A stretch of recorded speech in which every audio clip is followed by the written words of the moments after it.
တို့ဒီဒီမတန်ဆွမ်းညီကိုမောင်နှမတွေမိသားစုတွေကိုဘယ်လိုပြောထိခိုက်စီလို့တော့ဆန္ဒအလင်းတကယ်မရှိပါဘူးဒီဟာဒီမတန်ဆွမ်းဒီလုံနေကြပုံစံရလို့တော့ကျွန်တော်တို့ဘယ်လိုပြောမလဲမသိဘူးပေါ့လေနော်စိတ်ထဲမှာလက်ရှိဒီလိုဖြစ်လာတဲ့အပေါ်မှာတော်တော်လေးတော့စိတ်မကောင်းဖြစ်ရပါတယ်ဗျာစိတ်မကောင်းဖြစ်တာပါကျွန်တော်မမှားဘူးမပြောဘူးနော်မှားကောင်းမှားလိမ့်မယ်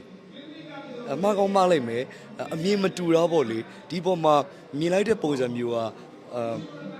မတူတာလဲဖြစ်ကောင်းဖြစ်လိမ့်မယ်ကျွန်တော်ဖွဲ့ရလူရှင်တော်တွေဆိုကျွန်တော်တော်တော်သနာတယ်သူတို့ဘာမှမပြောရတော့အဲ့လိုဖြစ်သွားတယ်လူကြီးတွေပေါ်အားလုံးပေါ့လေဖေးမတယ်ဆိုတာထက်ကျွန်တော်ပြောတာကထောက်ပြစေချင်တာထောက်ပြစေချင်တာပြောချင်တာကကျွန်တော်ဆိုလဲဓာတ်ရိုက်ဆက်သွယ်လို့ရပါတယ်ခင်ဗျာဓာတ်ရိုက်ဆက်သွယ်လို့ရတယ်ကျွန်တော်ဆက်သွယ်လို့မရရင်တော့ကျွန်တော်ဒီလှုပ်ဆောင်ပေးနေကြတဲ့မန်နေဂျာတွေအများကြီးရှိတယ်ဆက်သွယ်ပြီးတော့ဒါလေးကမသိတော့ဘူးနော်ဒါလေးကဒီလိုစင်ကျင်ရင်ကောင်းမယ်နော်ဒီလိုမျိုးလေးပေါ့လေဖြစ်စေချင်တာ Alpine vitamin ရှိလား Alpine vitamin drinks Alpine vitamin drinks Alpine vitamin drinks vitamin ကျွေးဝါတဲ့ Alpine vitamin drinks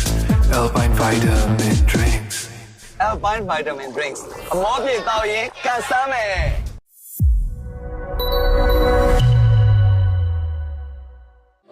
ရှိပါတယ်အခုလက်ရှိဒီ social မှာဖြစ်နေကြတဲ့အပေါ်ပေါ့လေဒီမတန်ဆွမ်းကိစ္စနဲ့ဖြစ်နေကြတဲ့အပေါ်မှာကျွန်တော်တို့ဒီမတန်ဆွမ်းညီကိုမောင်နှမတွေမိသားစုတွေကိုဘယ်လိုပြောထိခိုက်စီလို့တော့ဆန္ဒအလင်းတကယ်မရှိပါဘူးပြီးတော့လှုပ်လိုက်တယ်ဆိုတာလဲပေါ့လေလှုပ်လိုက်တယ်ဆိုတာကလည်းကျွန်တော်တို့ဒီပရိသတ်